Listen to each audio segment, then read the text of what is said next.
नमस्कार मैत्रिणींनो, मी वर्षा फॅशन या यूट्यूब चॅनलमध्ये तुमचं अगदी मनापासून स्वागत करते। तर मैत्रिणींनो, आजच्या व्हिडिओमध्ये आपण बघणार आहोत अशा पद्धतीची फोल्डेबल पिशवी प्रकार। तुम्हाला आता हे दिसताना पाऊच दिसत असेल, पण हे पाऊच नाही, पिशवीचा प्रकार आहे। फोल्डिंग करून आपण ही जी पाऊच सारखा आकार दिलेला आहे, म्हणजे तुम्ही एखाद्या मोठ्या पर्समध्ये अशा पद्धतीने पाऊच ठेवलं तर कोणाला कळणार पण नाही की याच्यामध्ये पिशवी आहे, आणि जेव्हा लागेल तेव्हा तुम्ही हिचा वापर करू शकता। आणि अगदी साधी सिंपल सोपी पद्धत दाखवलेली आहे, तुम्हाला अजिबात अवघड जाणार नाही। तुम्ही नक्की ट्राय करू शकता। नवीन नवीन गोष्टी शिकत जायचं, तेव्हा आपला कॉन्फिडन्स बूस्ट होतो आणि आपल्याला असं वाटतं की आपण हे नक्की बनवू शकतो। तर प्रयत्न करत राहायचे। तर मी तुम्हाला आजच्या व्हिडिओमध्ये हीच बॅग डिझाईन शेअर करणार आहे। तर नक्कीच मैत्रिणींनो, तुमच्यासाठी आजचा हा व्हिडिओ आहे ना, तो युजफुल ठरणार आहे, आवडणार आहे। तर प्लीज प्लीज प्लीज व्हिडिओला लाईक करा, शेअर करा आणि असेच नवीन नवीन युजफुल आणि युनिक व्हिडिओ बघण्यासाठी आपल्या वर्षा फॅशन चॅनलला नक्की सबस्क्राईब करा। तर चला सुरू करूया आजच्या व्हिडिओला। तर मैत्रिणींनो, आजच्या आयडियासाठी बघा, मी इथे अशा पद्धतीचा कपडा घेतलेला आहे। याला ना या साईडने ना डबल फोल्ड करून हाच कपडा घेतलेला आहे आणि डबल मध्ये आहे हा कपडा। याच्यामध्ये काही राईस बॅग वगैरे काहीच नाही आहे। आता याचं आहे ना माप सांगते। आता ही फोल्ड घडी आहे बघा याची, तर 19 इंचाची फोल्ड घडी आहे, म्हणजे 19 दुने 38 म्हणजे 38 इंच लांबीचा हा कपडा आहे। आणि याची रुंदी आहे बघा 16 इंच। ठीक आहे, 16 बाय 38 इंचाचा हा जो कपडा आहे ना, तो आपला अशा पद्धतीने आहे बघा। याच्यामध्ये काही राईस बॅग वगैरे नाही, फक्त हाच कपडा डबल फोल्ड करून मी इथे स्टिच करून घेतलेला आहे बघा या पद्धतीने। आणि दोन्ही कडेला फक्त अशा पद्धतीने डबल फोल्ड करून फिनिश करून घेतलेला आहे। ठीक आहे, आता हा कपडा मी जरा वेळ साईडला ठेवते। त्यानंतर अजून एक मी पीस घेतलेला आहे, याला मी फक्त नॉन वापरलंय आणि वरतून ब्लाउज पीस आणि अशा पद्धतीने चारी बाजूने स्टिच करून घेतलेला आहे। याची रुंदी आहे बघा 9 इंच आणि लांबी आहे 11 इंच। ठीक आहे, आता जिकडनं 11 इंच आहे ना, त्या साईडने आपल्याला हा 1.5 इंच खाली मार्क करून घ्यायचं आहे। तरी इथे आपल्याला झिप अटॅच करायची आहे, त्यासाठी आपण ही मार्किंग करून घेत आहोत। आणि झिप आपल्याला 9 इंचापेक्षा कमी घ्यायची। तर बघा, मी इथे 6 इंचाची घेतली, तर झिपचं माप मोजून दाखवायचं राहिलं, जाऊ द्या, मी सांगितलंय तुम्हाला स्क्रीनवरती। आता कडेकडेला आहे ना झिपच्या अशा पद्धतीने हा कपडा येतो। लांबीला रुंदीला तुम्ही तुमच्या अकॉर्डिंग कमी जास्त घेऊ शकता। आणि दुसरा कडेचा पार्ट आहे ना, तो स्टिच करण्याच्या अगोदर आपल्याला इकडनं अगोदर रनर वाहून घ्यायचा आहे आणि मग ती कापडाने फिनिश करून घ्यायची आहे।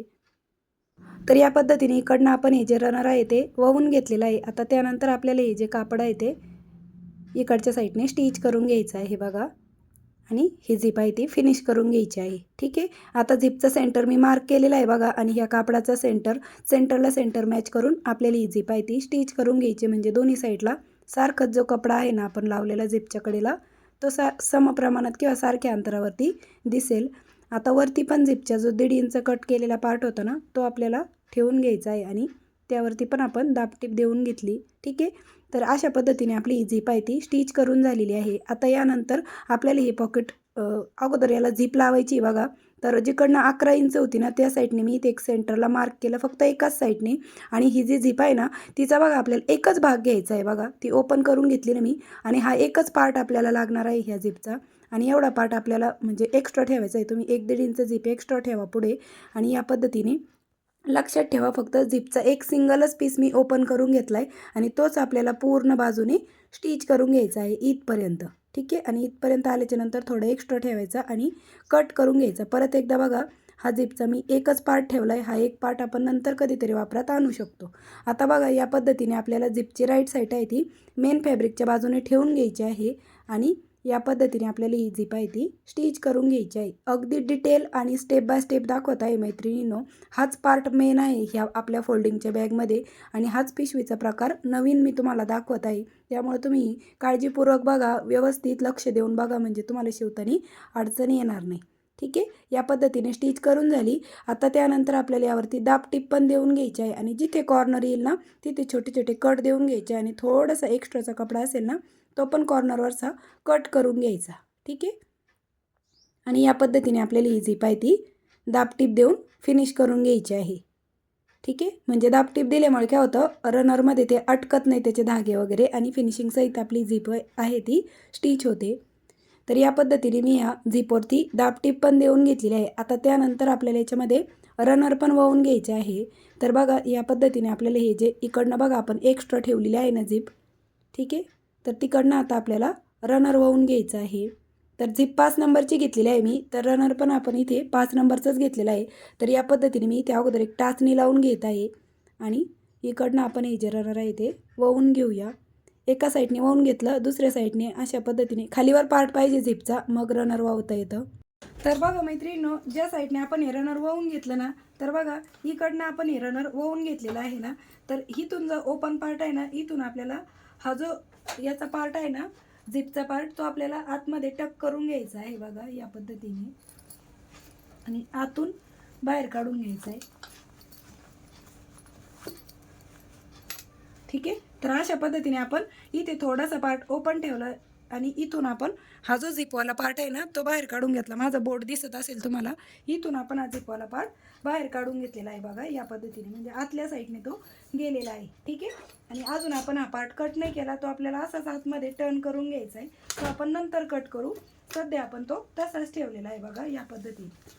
ठीक आहे. आता त्यानंतर आपला हा जो 38 बाय 16 इंचाचा पार्ट होता ना, तर हा बघा आपल्याला जी तुम्हाला बाहेरची बाजू ठेवायची आहे ना, तिचा तुम्हाला अशा पद्धतीने सेंटर काढून घ्यायचा आहे बघा. तर रुंदीच्या साईडने मी फोल्ड करून घेतला, इथे एक सेंटरला मार्क केलं. आता सेंटरपासून खाली आपल्याला 4 इंचावरती एक मार्क करून घ्यायचं आहे आणि इथेच आपल्याला हे जे पॉकेट आहे ते लावून घ्यायचं आहे. पॉकेटचा पण सेंटर आपला ऑलरेडी तिथे आहे, तरी पण मी परत मार्क करून घेतलं आणि सेंटर हा सेंटर आणि पॉकेटचा सेंटर मॅच करायचा आणि चारही बाजूने आपण हे पॉकेट स्टिच करून घ्यायचं आहे बघा. तर मी त्या अगोदर टाचणी लावून घेतली आणि जशी झिपवरती आपण दाब टीप दिली ना, सेम तिथेच आपल्याला परत आता टीप देऊन घ्यायची आहे बघा. मी बोलण्यापेक्षा तुम्ही व्हिडिओमध्ये बघा, म्हणजे तुम्हाला मी डिटेल दाखवत आहे. ठीक आहे, या पद्धतीने. तर बघताना किंवा दिसताना तुम्हाला हे अवघड वाटत असेल, पण जेव्हा तुम्ही शिवताना त्यावेळेस गोष्टी सोप्या सोप्या होत चालतात आणि प्रॅक्टिसने म्हणा किंवा सरावाने प्रयत्न केल्याने ते येत असतं. त्यामुळं नक्की प्रयत्न करत राहा. तर या पद्धतीने आपण हे जे वरचं पॉकेट आहे ना, ते स्टिच करून घेतलेलं आहे बघा. इकडनं झिप आहे ना, ती ओपनच आहे. आपण वरच्या साईडने हे पॉकेट आहे ते स्टिच केलेलं आहे बघा. आणि हे जे पॉकेट आहे ना आता आपलं, ते या पद्धतीने दिसणार आहे बघा. ठीक आहे. एवढं मोठं आपलं हे पॉकेट आहे. ठीक आहे. आता त्यानंतर आपल्याला इकडनं बेल्ट पण अटॅच करून घ्यायची आहे. बेल्टसाठी बघा मी इथे अशा पद्धतीने हा एक कपडा घेतला. याची लांबी घेतलेली आहे 21 इंच आणि रुंदी घेतलेली आहे 6 ते 6.5 इंच. याच्यामध्ये काय मी राईस बॅग वगैरे काहीच वापरणार नाही. आणि हे दोन्ही बेल्ट आपल्याला अशा पद्धतीने स्टिच करून घ्यायचे. तर अशा प्रकारे मैत्रिणींनो, हे दोनही बेल्ट आहेत ते मी स्टिच करून घेतलेले आहेत. ठीक आहे. आता यानंतर हे लावायचे कसे ते सांगते. तर बघा, जिकडनं आपली रुंदीची साईड आहे ना, याचं सेंटर तर आपल्याला इथे ऑलरेडीच मिळालेलं आहे. तर सेंटरपासून आपल्याला 2 इंच इकडे आणि 2 इंच तिकडे अशी बेल्टची मार्किंग करून घ्यायची. आणि जशी मार्किंग केली ना, तीच मार्किंग आपल्याला आतल्या साईडने पण करून घ्यायची आणि आतल्या साईडने हे दोन्ही बेल्ट स्टिच करून घ्यायचे. आता मला खूप रात्र झाली होती हे स्टिच करता करता, त्यामुळे मी काही दुसऱ्या दिवशी सकाळी स्टिच केली. तर दोन्ही साईडने सेंटरपासून 2 इंच इकडे 2 इंच तिकडे आपण हे बेल्ट आहे ते आतल्या साईडने लावून घेतलेले आहेत बघा. ही वरची साईड आहे आपली. ठीक आहे. आणि आतल्या साईडने आपण हे दोनही बेल्ट आहेत ते स्टिच करून घेतलेले आहेत. आता त्यानंतर आपल्याला ही बॅग आहे ती रॉंग साईडला टर्न करून घ्यायची आणि दोनही कडा आहेत ते आपल्याला स्टिच करून घ्यायचे आहेत. तर बघा, अशा प्रकारे आपण म्हणजे बिना गोणी बिना फॉर्म इतकी सोपी पद्धत मी तुम्हाला नवीन पिशवी प्रकार दाखवलेली आहे. तर नक्कीच तुमच्यासाठी आजची आयडिया म्हणा किंवा माझी शिकवण्याची सांगण्याची पद्धत तुम्हाला आवडली असेल तर छोटंसं लाईक करत चला आणि तुमची कमेंट करून पण मला नक्की सांगा, कारण की तुमची प्रत्येक कमेंट माझ्यासाठी महत्त्वपूर्ण असते. आता दोन्ही कडा स्टिच झाल्याच्या नंतर आता आपल्याला ही बॅग राईट साईडला टर्न करून घ्यायची आहे. आणि बघा किती मोठ्या साईजमध्ये आणि किती सुंदर अशी आपली ही युनिक डिझाईनची बॅग बनवून तयार झाली आहे. आता हे जे वरचं पॉकेट आहे ना, याच्यामध्ये तुम्ही तुमचा अँड्रॉइड मोबाईल बसेल एवढा मोठा स्पेस आहे बघा. मी तुम्हाला मोबाईल पण ठेवून दाखवलेला आहे. ठीक आहे. या पद्धतीने आता याची फोल्डिंग घडी कशी करायची ना ते पण सांगते आणि आतमधला स्पेस पण दाखवला आहे. तर अशा प्रकारे बघा मैत्रिणींनो, भाजी वगैरे आणण्यासाठी पण तुम्ही या बॅगचा पिशवीचा वापर करू शकता आणि त्याचबरोबर फोल्डेबल आहे ही. आता मी तुम्हाला अगोदर आतमधला स्पेस दाखवते, कारण की भरपूर सामान तुमचं याच्यामध्ये बसणार आहे. एवढा मोठा असा स्पेस आहे बघा याच्यामध्ये. ठीक आहे. आणि त्यानंतर तुम्ही फोल्ड कशी करायची, तर बॅक साईडने बघा दोन्हीकडेने अशा पद्धतीने आपल्याला अगोदर फोल्ड करून घ्यायची आहे. आणि एखादी तुमच्याकडे जी मोठी पर्स असते ना, त्यामध्ये तुम्ही आरामात ठेवू शकता फोल्ड करून आणि वाटणार पण नाही की कोणाला की याच्यामध्ये आपली पिशवी आहे म्हणून. इतकी सोपी फोल्डिंगची घडी आहे बघा. या पद्धतीने फोल्ड केली. आता त्यानंतर आपल्याला अजून एक अशी फोल्ड करायची आणि सिंपली आपलं हे पाऊच आहे ना, ही झिप आहे ती क्लोज करून घ्यायची या पद्धतीने.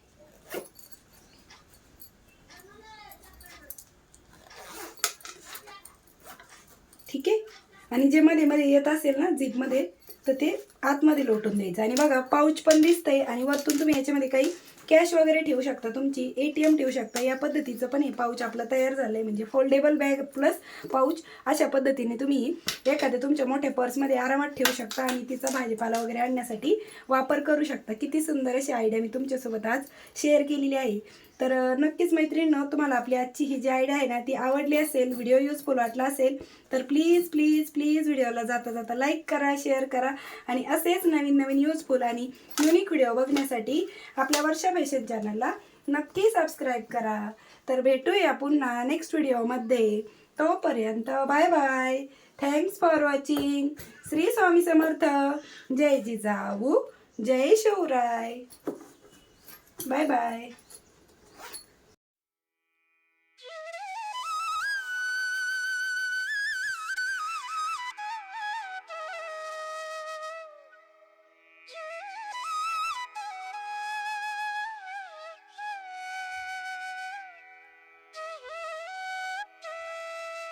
आणि ही पिशवी कॅरी करणं पण अगदी सोपं आहे. अगदी कुठे म्हणजे छोटा स्पेस घेते ती, पण तिच्यामध्ये सामान तुमचं भरपूर बसणार आहे, कारण की भरपूर असा मोठा स्पेस आहे बघा आतमध्ये. त्यामुळे तुम्ही याच्यात भाजीपाला वगैरे आणू शकता. तुमचं छोटं मोठं थोडंफार सामान आणण्यासाठी तुम्ही या पिशवीचा वापर नक्कीच करू शकता. आणि तुमच्या हाताने बनवलेल्या वस्तूंचा आनंद खरंच हा काही वेगळाच असतो जेव्हा आपण स्वतःच्या हाताने बनवतो. आणि अशी तुम्ही शोल्डरला पण कॅरी करू शकता सामान घेतल्याच्या नंतर. म्हणजे एवढे मोठे बेल्ट मी दिलेले आहेत. ठीक आहे. तर मैत्रिणींनो, ह्या पाऊचचं जे रेडी माप राहिलेलं आहे ना, हे आहे आपलं बघा 8.5 ते 9 इंच लांबी आणि उंची आहे 5.5 इंच. हे मी तुम्हाला मेजरमेंट मोजून नव्हतं दाखवलं, आता बॅगचं पण माप मोजून दाखवते.